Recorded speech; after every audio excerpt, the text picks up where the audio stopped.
Welcome to the Family Business Audiocast on LinkedIn. I am R. Adam Smith, creator of this audiocast series. As an entrepreneur, investor, founder, investment banker, and board leader the last 25 years, I'm fortunate for my many experiences within the family firm industry. A warm thank you to our live audience on LinkedIn today and for those listening in the future. A brief comment on why I created this broadcast. Private companies are a passion of mine, having grown up in a family of entrepreneurs and having engaged for 2 decades in deals, strategic transformations, investments, and boards with an array of fascinating family enterprises, family firms, and family offices. I founded this series to offer a useful platform for listeners to hear from veterans, academics, and leaders in the vast family firm ecosystem. Whether you're a family business owner, building, running, or advising a family office, or just expanding your family office activities, I hope these conversations are useful and enlightening. And now it's time to turn our attention to our accomplished guests on today's episode. Today is also the 20th episode of the Family Business Audiocast. It is a very special day today to have someone I admire and a friend and a veteran leader on our show. Let's get into it a bit. Let me tell you about Kyle. So Kyle is the president of Barry Waymiller Group. Barry Waymiller is a $3 billion private company based in St. Louis. It's an industrial manufacturing conglomerate headquartered in St. Louis, as I mentioned, with a global footprint. The company was founded in 1885, and Kyle has been president of the organization for 4 years and has been in the organization prior to that as well. Today, he leads the organization and its myriad of platforms, including a direct investment entity called BW Forsyth Partners, which is a hybrid private equity firm he co-founded in 2009. Kyle has 2 decades of experience in private equity and operations and has contributed greatly to the business and working with his family very closely and very successfully as well. Kyle has been very active in acquisitions in addition to organic growth. Barry Waymiller has grown substantially from around $20 million of sales. Today it's around 3.5 or so over the course of the last couple of decades, experiencing dramatic growth. Finally, Kyle is known for his people-centered leadership philosophy, as is his father and his family, emphasizing the harmony between caring for individuals and driving performance. So we're very happy to have Kyle today. We're going to talk about culture, governance, strategy, building a positive culture of empowerment, as well as the mechanisms of building private companies as a family business, and then also related to that, a family office and direct investments. If you look into Barry Waymiller as a proxy for private companies today in the family business environment, you'll see a couple of themes. You'll see a smaller company of many decades ago. You'll see Gen 1 going to Gen 2, Gen 3. You'll see a business that becomes extremely profitable despite a couple of difficult chapters in its history. And then you'll see a business that has been able to become quite impactful in its local community and also going global as well, all within retaining the unique and admirable culture of caring for making money and also doing good at the same time. We'll talk about that a bit later. So over to you, Kyle. Let's talk about yourself and your background a bit and how you got to where you are. Adam, first off, can you hear me? You're good now. Great voice. All right. All right. Thank you so much. So sorry for that miscommunication. I assume you were overly generous in your comments and your lead-ins. So I appreciate everything We that you talked said. about you a little bit while you were away. Yeah. Okay, cool. So real quick background, went to the East Coast, grew up in St. Louis, a wonderful city to live in and run an organization in. Went to the University of Virginia, studied finance. Got right into private equity on the East Coast and Bank of America's captive private equity arm, Bank of America Capital Investors. And when you think about like the background and some experiences we've had that position me for where I am today, just the pace and the diversity of things you see in private equity just is an unbelievably steep learning curve. And you see different business models, different all sorts of things. We can talk about that later. Did that for a number of years and then decided that I want to get out of behind just the strategy and Excel spreadsheets and got into an operation of a company that the private equity firm had bought and really started putting, kind of where the rubber meets the road, trying to get strategy going, developed an acquisition program, started building out regions in this insurance services business. And then that led me to kind of 15 years ago coming back to Barry Wendler to start BW Forsyth Partners. Yeah, that's where we met actually. We met after I originally met your father. He was nice enough to meet with me. I think I lasted about 28 minutes when we tried to negotiate something, and of course he won. But he did it in a gracious way. So we laugh over that. And then you were building a direct private equity business, which has really become integrated into the whole. I find that fascinating. I mean, there's really few family businesses that cover family offices and family businesses. Of course, we do M&A over the years, but it takes a unique organization to be able to build a corporate organization and also create an investment arm, which is distinctive from the corporate M&A and acquisitions itself. Like, can you just talk about that for? Yeah, absolutely. You know, my dad just didn't love the private equity model, and one of our board members. And we said, you know what, we should be able to bring something different to the market, leveraging Barry Wehmler's core skill sets. Remember, Barry Wehmler grew from about 20 million in 1987 to about a billion at the time we started this. And he just found that like we have operating skill sets, we have cultural skill sets, we have M&A skill sets, and we wanted to expose more of the world to our culture. And so, how do we do that? We can ask people to listen to us, we can do a variety of things, but going out and building great businesses with our cultural initiative is one of the critical value points. Was the best way to build followership and the best way to expose both our business model thinking and our cultural initiatives to more of the world. And so it was not only a point of diversification when we launched it, but also kind of this kind of cultural platform that we could show you could buy built businesses, not use high leverage, could go back to good old fashioned operating value creation and do something great over the long term without having to sell it or chase IRRs and things like that. And we built a pretty nice platform since then. It's been great. It's incredible. I encourage anybody to look into Barry Waymiller as an organization, but also look at this division of the private equity investments. I think some of you would find that very interesting, especially Jim and Obeda and Lena and others in the call, Monica, that are looking at family businesses and family enterprises, then getting large enough to create a family office. Majority of family businesses that I talk to are looking to create wealth through buying and selling businesses and occasionally set up a family office. But very few of them are able to create a diversified investment arm, which can also be synergistic with the core mothership. So that's really cool. And going back to Kyle's father, Bob, how I met Kyle is that he really inherited the business, I think around 1975 from his family. Let's talk about that moment a bit. Back then, I think what I read was about 20 million of revenues. Now you're the third generation, I think, of the family. Yeah, that's right. My grandfather came into the business in the mid 50s as a general manager or accountant, then general manager. The business was a single product line serving the brewery market. Anheuser-Busch was a major customer, and it never really grew out of that level. And in the mid '60s, my grandfather kind of backed into ownership by being an employee that raised his hand to help buy out some of the previous owners. And then he brought my dad aboard later in the mid '60s. And then, my dad worked, kind of did a, self-made management program for the next 7 years, worked intimately with my grandfather. And then in the mid '70s, my grandfather unexpectedly passed away at the age of 59. And my dad kind of took the reins of this organization at 29. And that's really where the kind of the rebirth of Barry Wehmler begins.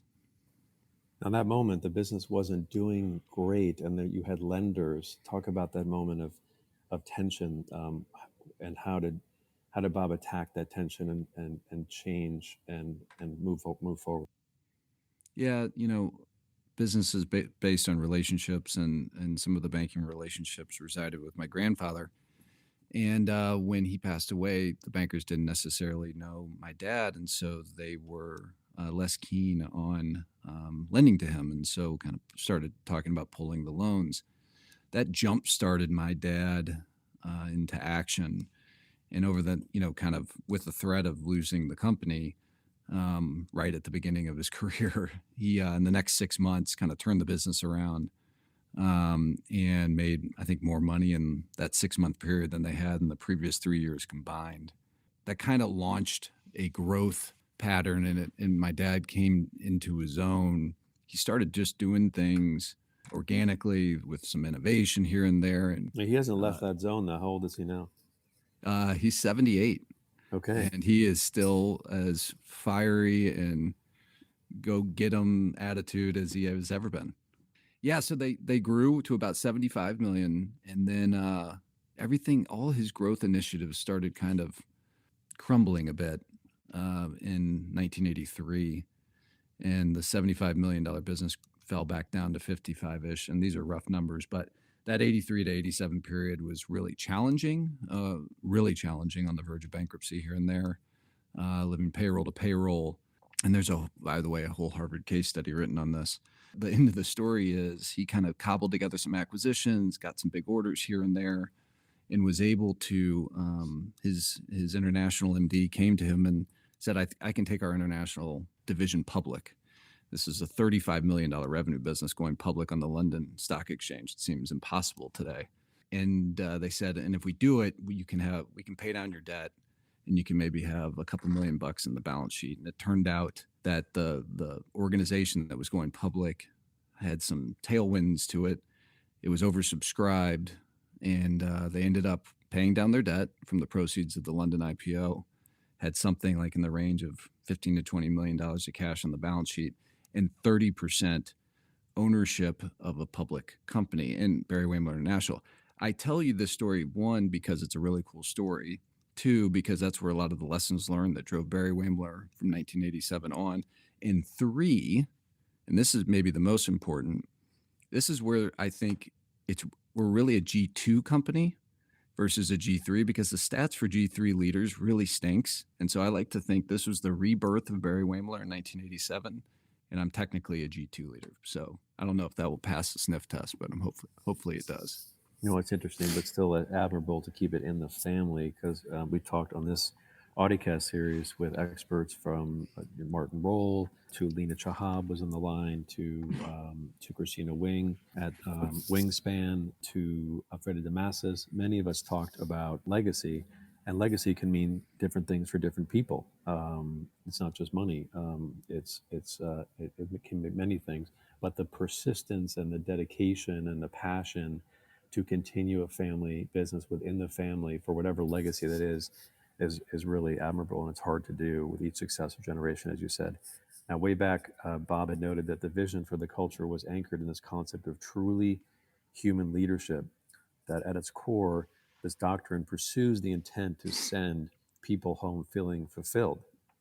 And in the interview at Forbes, it was noted that his approach was, he said, that's how it began, that very simple thought. I think that's very impressive and inspiring to me.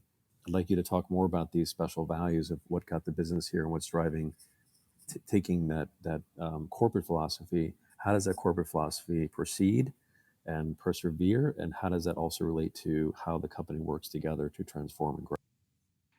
I've been president of Barry Wehmiller for just about 4 years now, and leading up to that, I was interim CFO, and I was kind of before that strategic advisor, just kind of financial advisor to my dad while doing the hybrid equity investing, and we just saw these wonderful things, these ingredients that got our organization to where it is today. And one of the most important things was our culture, our dedication to truly human leadership, which was kind of, my dad's written a book called Everybody Matters, and it's a series of epiphanies that he had while leading the organization starting in the late 90s, kind of culminating in the early 2000s, about what it meant to really care for your people, and et cetera. And he came up with kind of our why statement is that we measure success by the way we touch the lives of people.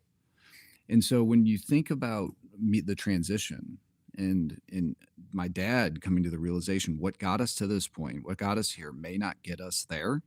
You have to start thinking about, okay, what's going to change? And so the one thing 4 years ago I said is never going to change. In fact, I put it outside the wall of my office in this big display, is that our why. We measure success by the way we touch the lives of people. That is the lens through which we make all of our decisions. That is what got galvanized during the 0809 crisis, when our business kind of took a hit, but not as big a hit as other people. And we came together as a family and preserved jobs and everything and came out of it stronger. And so that cultural foundation can't can't change, won't change. And it's really kind of, as I think about how do I take it forward, right? We need to do some things differently. Our old play patterns, we did some things really well when we bought, we've done about 130 acquisitions. We've done things really well, but our next phase of growth is going to need a more complete play pattern. And my goal is to show that, we measure success by the way we touch the lives of people, but to show that we can have people and performance in total harmony and not one in sacrifice to the other. And if I can prove that, if we can attract, retain, develop the best talent in the world, if we can innovate, if we can cultivate vibrant customer relationships, if we can continue to do M&A, and if as a result of all those things our financial performance is in the top quartile decile, people will not only read my book or my dad's book, they'll study it like they do GE, like they do Danaher, like they do these other industrial academy companies. And they'll show that you can perform with excellence and you can care for people at the same time. And by the way, it's the only way to lead organizations, not just something this sleepy little family company does. And so when I think about what I'm trying to do, it's just to make sure my dad's legacy extends decades beyond his time on earth. Yeah, I like that. That's a great approach to legacy.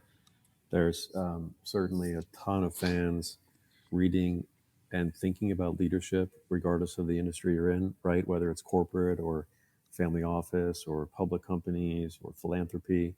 I'm sure that Bob's name will sit up there over time with the John Maxwell's. I mean, look at the inspiration that Tony Robbins brings to people's actions, right? To look at the why, like you said. I have spent time with Tony Robbins coaching and several seminars. I think the why is really powerful, and so looking at Barry Wehmiller, the why is very clear, which is to build a company, but also to do in a way that is good for the culture and its people. I think your dad said once that the employees of the company, right? Your employees are somebody's precious child. That type of empathy and emotional intelligence is quite unique. I'll brag about him briefly here, just for the listeners, but definitely would encourage you to read Bob's book. I'm sure, Kyle, you have starting this podcast and the YouTube video, you'll be having a lot more and books of your own. But the family is quite impressive, not just commercially. I like Bob's work in the Wall Street Journal bestseller. It's called Everybody Matters. He co-authored that with the founder of Conscious Capitalism. It sold over 100,000 copies. I think that's a wonderful piece. And then, of course, you have a leadership consulting institute called the Chapman and Company Institute. And then you have a nonprofit of the Chapman Foundation for Caring Communities. Also, I was excited to see your dad was honored by Inc. magazine of one of the top entrepreneurs in the world recently, which is really cool. So you have a multi-generational company, and there's a lot of transition going through growing globally and also growing through generationally. Like, how do you all work together within the organization and bring those lessons together? Like, do you go on getaways and you have strategic planning sessions? Do you have committees? Like, how does it work internally for a bit? Yeah. I'm lucky that the opportunity to work with my dad, who is a business mentor, best friend, and my father, all kind of wrapped into one. And our working relationship represents that. He has always been about creativity, inspiration, etc. And and he continues to be that. People love their time with my dad out in the field and just getting to hear from him and be inspired by him. He lacks, in some cases, process and discipline, and gosh, he doesn't always love data and things like that. And I filled that void nicely for him, and so we work just incredibly well together. He is chairman and CEO. I'm president, and we kind of co-run the business, leveraging our strengths. Now, he spends a lot of his time taking our message out beyond our four walls, Adam, if you've seen and as you have seen and experienced, because we're facing a crisis in our world about people that view business as not a source for goodness in the world. In fact, it's a source of stress. People would choose to fire their boss rather than take a raise, and the stress is really hurting people. And my dad's view is if we don't help businesses see this, if we can't start teaching, getting to root cause, which is the fact that in many cases we teach people to behave like this, that we're going to miss a real opportunity to change the world and prove that business can be the most powerful source of goodness in the world if we simply teach people how to care for others. And so that's, his mission is that. And so he spends a lot of time externally doing that. And as it relates to internally, trying to make sure Barry Wamler lives up to its promise. And it can be cliche, shining light on the hill for his message. But yeah, I mean, we do strategy sessions, we do offsites, we do global executive leadership teams, we do operating reviews, we do all these things that everybody else does running the organization, which I brought a lot of that element to the table. Right. And part of the structure corporately can also stem from bringing expertise from different businesses and environments, right? Whether it can be consulting, let's say from a McKinsey or from private equity in terms of the operating model and reporting metrics and KPIs. What are some of the things you brought to the organization that you're incorporating that's incremental?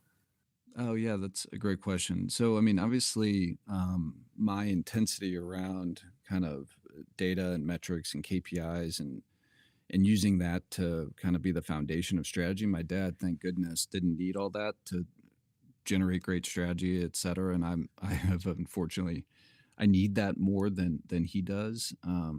But we brought strategy, operating disciplines, kind of getting in and kind of helping people see the opportunity or see the problem that we're facing a bit clearer, and maybe attacking it more surgically than through just kind of gut trying things here and there, and creativity and just seeing the issue, et cetera. The other thing I brought to the table is I've seen a lot of different business models through my private equity experience. I've seen different ways of financing, different way of setting up deals, et cetera. And so I brought some of that deal making creativity, different industry experience, and a set of fresh eyes to the organization that is just complementary to the kind of the foundational programs my dad and his insanely good leadership team over the last few decades have deployed. Amazing. Yeah, I can see that. So just a side question, like how big can Barry Wehmiller be if you assume no limitation on time and money? Do you guys think about that? Do you have a goal, or is it more you just address what's in front of you? And what do you think about that question in terms of the scale of family offices and family businesses? Yeah, so we have a clear path to about 5 billion, or 3.5 today, a third through M&A activity, a third through market-driven growth, and a third through innovation. So we have a path to 5 billion, and we're not doing that necessarily just to have a notch on our belt and say we did that. Growth creates opportunity. It creates, stakeholder wealth in terms of better for our communities, our employees, our shareholders.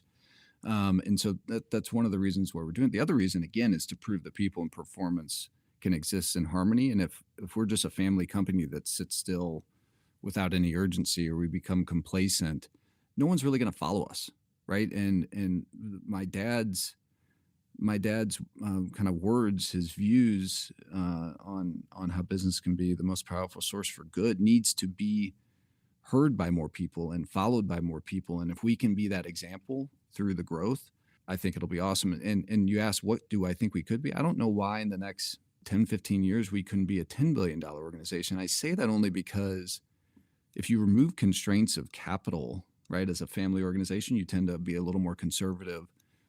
Our message is resonating. We're business builders. We're leader builders. We are trying to create a better world through business, and when people are trying to look for a home for their company and for their people if they're selling their organization. They view us as legacy preservation. They view us as a company that can help them go out and unlock the full potential of the organization that they've been building for decades. So a lot of people want to join us both from a talent attraction standpoint. We've attracted the most impressive talent in our history over the last 5 years. From an acquisition opportunity, people are coming to us frequently. New platforms want to join us, and so right now, you asked the question at a time I feel we have the most momentum we've ever had based on our track record and our worldview of kind of people and performance and harmony. It's inspiring. Well, in the old days, 3.5 billion would be quite large, and today it seems just about right. But I think there's a huge opportunity for you guys, and also for other family businesses that are committed to continuing that legacy. Acquisitions are wonderful, but they're not a replacement or a panacea for effective organizational growth, and that organizational growth comes also from culture, not just from the KPIs and money. Just two side notes that are irrelevant to the points we're making. Number one, Kyle Chapman is the one of the most capable executives in St. Louis. Just so you know, he's not a Kyle Chapman. That's actually a diver and a prominent nationalist in the country. So that's not the Kyle Chapman we have today. Just FYI, Appreciate that clarification. that person has a lot more airtime, but not as the good airtime that this Kyle Chapman has. Now, going back to the last questions here. So Bob once said that the following about the evolution of the company. We came to see that leadership was more than just creating value. We came to see that the way that we lead impacts the way people live. This opened our eyes to the profound responsibility and privilege of leadership. Thus began our fervent commitment to creating a sustainable business that not only gave people a future, but also offered them meaningfulness and fulfillment through their contributions. Like you were saying, that's super unique. What's it like when you walk around St. Louis and, you go to Cardwell's and, before you go to the Ritz for a drink and then you're talking about business and all of a sudden they're like, people are talking to you about, are you part of saving the world? Are you changing business models? Are you not just looking to make money? I mean, how does that work for you when you're talking about business? I'm just curious. You know what? It's really easy. The funny thing is that we have overcomplicated business in general, right? So everybody thinks that they've got their self inside their home. And then when they walk in through the threshold of our lobby, they've got to put on their professional self, their bureaucratic self, this business thing they've learned about, right? And what we're doing is really simple. Be your authentic self. Bring it to the workplace. And what all we're trying to show is if you just care for the people who've entrusted their lives to you, right, as their leader, if you just care for them like you would your own family, you are literally flipping the script on how most people feel about the business that they work for. And so, it's an easy thing to talk about, Adam. People think it's like, oh, jobs for life and you guys don't care about performance. You must be a nonprofit and things like that. But it's just not the case. And that's why I've got this you know, bug to prove to the world that people and performance can exist in harmony.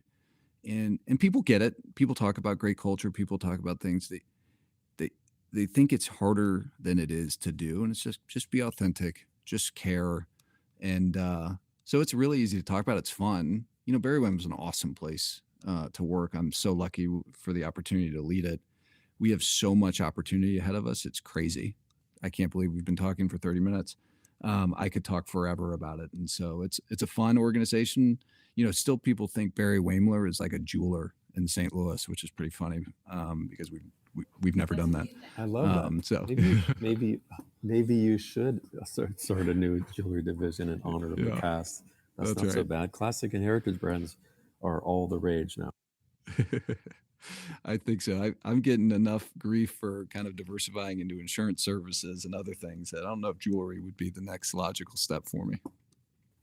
All right, so we're going to open up to a couple of questions, which I occasionally do when I'm in the mood. So, anybody who has some questions the next minute or two, please go to the bottom on your phone or to the audiocast under React, and then you can raise your hand on the React, ask a question, and I'll pull you up on stage. So we'll start with my friend Susan, who runs a single family office in Florida. and is actively building her family business, I'm sure, as well.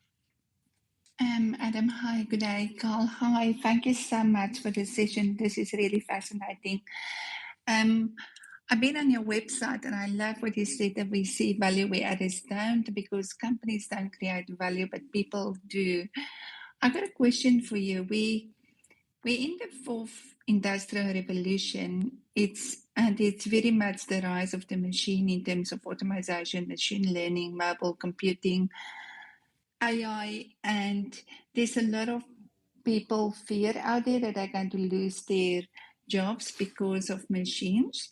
So I want to know what is your views in terms of that, because I think that my personal view is the fourth industrial revolution is all about empowering people and it's not about the rise of the machine. But I would like to get your views on how you view that and how you see the future going forward with all these machines coming into our lives effectively. Thank you.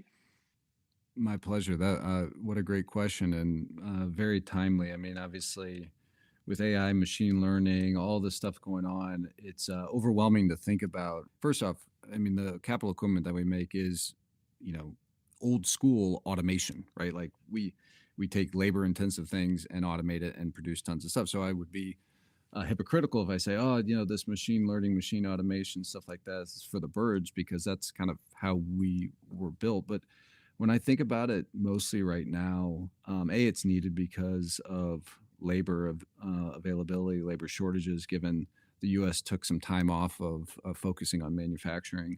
And so I just view it as productivity enhancements, safety enhancements, et cetera, and the opportunity to upskill our team members so that they can have more thinking time and less rote job work or rote machine work or having to remember what's the pattern of steps I take to get this machine restarted. Like you start taking them away from things that aren't engaging their brain and you start equipping them with productivity enhancement tools that make their job more fun, more fulfilling. It allows them to learn new skills, engage the correct side of their brain and think more.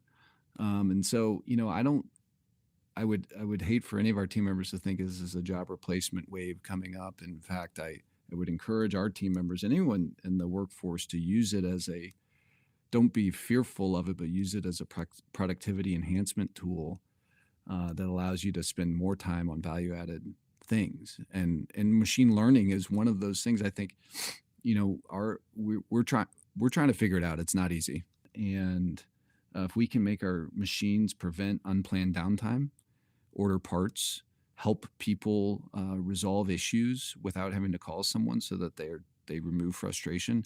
If we can do those things, it'll make the workplace more productive and more enjoyable rather than, hey, you can run this machine with one person instead of 10 people. I mean, that's not our focus. That's well said. That's great. We got time for another question or two. Lena is our former guest on this audiocast. She's one of the leading family business experts in the Middle East, and she's a dear friend. And I'm really happy to be joining us today. So, Lena, over to you. There you Yes. go.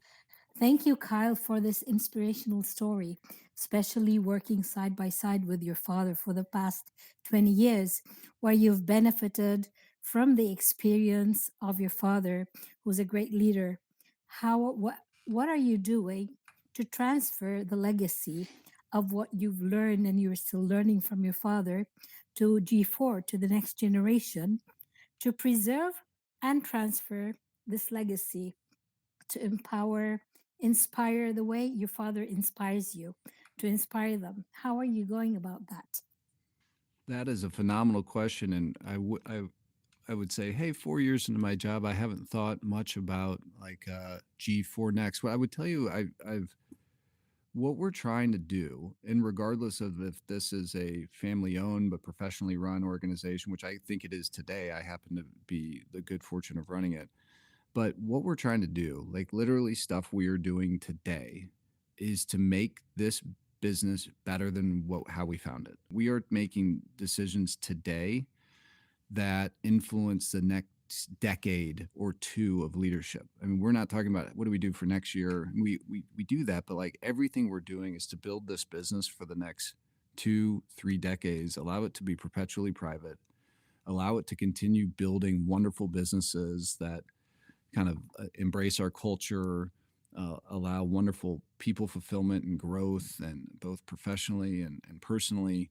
And so, what we do is we do things like this, Selena. We make sure our message is heard. We ask people to come look at us. My dad wrote a book on it, to kind of make sure legacy is preserved. I mean, people can hold us to like chapter 6, page 19.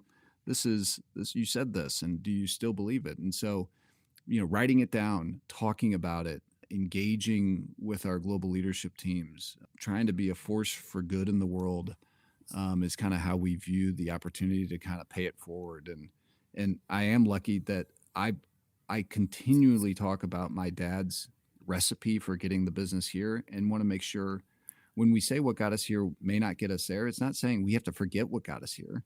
It's just we have to take a more holistic approach to our next wave of growth and sustain, and kind of sustainability, and so that's what we're really focused on. But it's a great question. That's great. Okay, we're going to do one more question. My friend Oren is a partner at the leading human capital firm in the world, at Korn Ferry. He's focused on financial services, which also includes some big companies in investment banking, real estate, and also, of course, family offices and multifamily offices and wealth management can also become financial service companies. And I'm sure he's curious about probably the governance side of the business. So, Oren, why don't you hop in here? Thanks, Adam. Kyle, very, very inspirational. Thank you. Very interested to hear kind of what some of your challenges have been around talent, because it's been a challenging time kind of broadly, in terms of companies acquiring or finding great talent. Just any thoughts on kind of some of the bigger challenges you faced over the last couple of years? Yeah, I'd love to say we had a challenge finding talent, because that's the thing to say. We, over the last 3 years during COVID, I'm not kidding. We attracted the best talent in the history of our organization. We are in the best place we've ever been from a talent attraction standpoint. And I'll just give you a quick statistic. So that's like leaders and kind of level 1, level 2, it's type leaders. But we have an engineering consulting group, right? And so engineers, really hard to find, in high demand right now. We hired in 2021, I think, 442 engineers. That is insane. It was the highest level of hiring we've ever had in our history. And so I don't know if we just caught it at the right time, if our message is finally resonating, but we've attracted some of the best talent. The statistics support we attract the best talent. Yes, in certain markets we have trouble finding assemblers and engineers and field service technicians, but that's not unique to us. The talent magnet, we called it the great attraction versus the great resignation, because we just felt it in spades that we were finding people leaving the pressure cooker of other organizations and wanting to be something big, join something bigger than themselves. And that's what we're trying to do. We're trying to connect people to our broader mission and vision. And they see it. The cool thing is we have so much opportunity that they're like, oh, I can help you build what you're talking about here. I don't have to just join it and kind of do what you all say. I can actually put my fingerprints all over it. So I'm not sure if that's the answer you were looking for, but it's kind of our reality. Thanks, Kyle. What a great conversation today. We could go on and on, of course. So happy you decided to join the audiocast format live. Great working with you to prepare for the conversation. This will be professionally prepared and streamed globally shortly on 8 different channels. So it's great to have you here today and hear your story. Really like to thank you again for your time and sharing a lot about the business and the culture and what inspires you and your own experiences. I'd like to thank also our guest today, and really learned a lot today. So thanks again for coming. Thank you so much. This is R. Adam Smith signing off. Stay tuned for the next episode of the Family Business Audiocast on LinkedIn.